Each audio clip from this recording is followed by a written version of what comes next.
And welcome back to the Stan Simpson Show, here with health specialist Pam Oliver, who lost folks over 100 pounds several years ago. Here's a quick picture of how she looked many pounds ago. We'll zoom in on that with camera 3 at some point. See these pictures here. We'll put these up there for you. Let me do this. How's that? How am I doing? That better? Anyway, she lost all the weight. Trust me on that. But 100 pounds many years ago. Here now to give you some tips. Cholesterol. Right? A lot of people deal with the cholesterol issue. Some folks have it where it's a hereditary issue. Some folks have it because their eating habits. How do you begin to eliminate cholesterol, which is a major contributor to heart disease, a huge contributor to death? So where do you start if you have cholesterol issues? Okay, here we go. Food and exercise, diet and exercise hand in hand. We know that, we hear that, we have to start practicing that.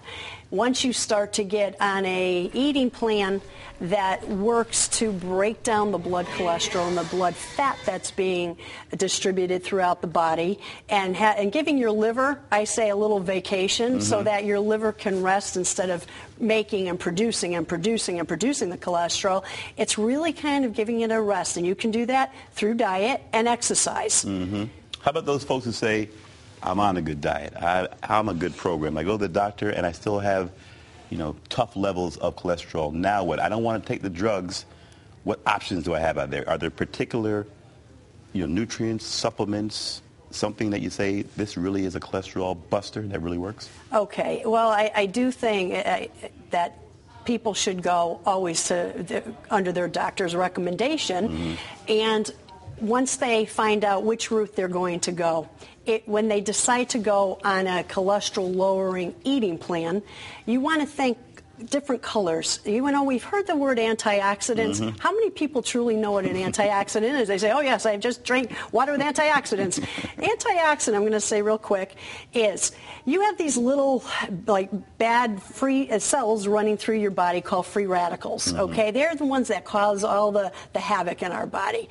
What an antioxidant is let's say you eat some fruits and vegetables, high in antioxidants, high in color, high in enzymes, and that squashes the free radicals. I mean, that really does, and it helps to filter our body, so to speak, and it also adds a powerful punch to our circulatory system and our blood to keep it enriched and to keep it healthy. So fruit, you mentioned colors. Any kind of colors now with food? You're talking about greens, spinach, greens give me some. Are one of the gifts. I say greens are. Greens are. Greens, anything that has the color green in it, because that is high in chlorophyll. And chlorophyll is one of those powerful antioxidants that helps to break down the blood cholesterol. Beta carotenes are in your orange type colored fruit, such as sweet potatoes, carrots, things like that, butternut squash. Peas and carrots, if you remember the theory of the green combining with the orange, those work good together. Okay. So people will never forget green that. And orange. Peas and carrots. I like that. Now, how about the juicers? Those folks say, all right, will I lose some of that enzyme effect if I just juice this stuff? I don't want to take the green stuff, all natural, so to speak. I want to throw it in some juice with a blender. Can I throw that stuff in a blender and juice it up? And will it take away the enzyme? Will it help me or hurt me? Okay, that's personal preference. People that want to do something like that, you certainly can, but always keep in mind, too much of a good thing is never a good thing. So if you're taking a whole bag of spinach and then you're taking a head of broccoli and you're juicing all of these too, be very careful because it's very powerful. You really have to, moderation. Read, go on to research. I always say to people, research the body, how it works. Research the foods that help break down cholesterol. Research how you should really make a healthy type juice drink. Research it, and you will start to understand what to do and what's going to work best for your body, because everybody's body metabolizes different. Get a plan. Now, how about the foods to avoid? We talked about the foods to embrace. What kind of things do you want to get away from? Like fried food, and walk me through some things. We have a graphic up here, low in cholesterol. I can't even read most of it, but fried food is up there, fatty food. What kind of things do you want to stay away from? Okay, well, you're going to go, when we go to the fairs and we like the fried items, and then you're taking your fried items and you're dipping it into, let's say, like a dressing because you want more flavor. Certainly life is what it is. If you're going to go and it's a one-time only, enjoy it but try to balance out your other meals around an unhealthy meal so that things come up. We have occasions, we have holidays where we know that we equate that to good food. So I always say take the proper steps to get your body ready to go into a holiday or a big meal. So you have some red meat, have some fried food. And I think where I really do have to say, I think lean steak is so underrated because it's a wonderful source of iron as well as vitamins, and it really does. I mean, we like it. I don't think you should have steak every day, but certainly once a week.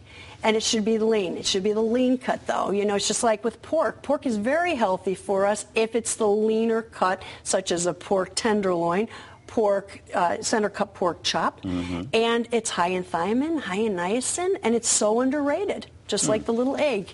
An egg is very good for you, too, but the egg is underrated. I keep hearing you're saying moderation, right? It's okay to have some foods, but make sure you're thinking about it. Have a game plan, right? If you're going to have a little red meat, make sure it's lean. Balance out your breakfast. If you know that your dinner is going to be a cookout where there's going to be a lot of foods that you know are not the healthiest, start your day off with a yogurt and a little cereal topping. Then go to a wrap with maybe some hummus and some turkey and lots of vegetables. There we go. We've got all the antioxidants in there.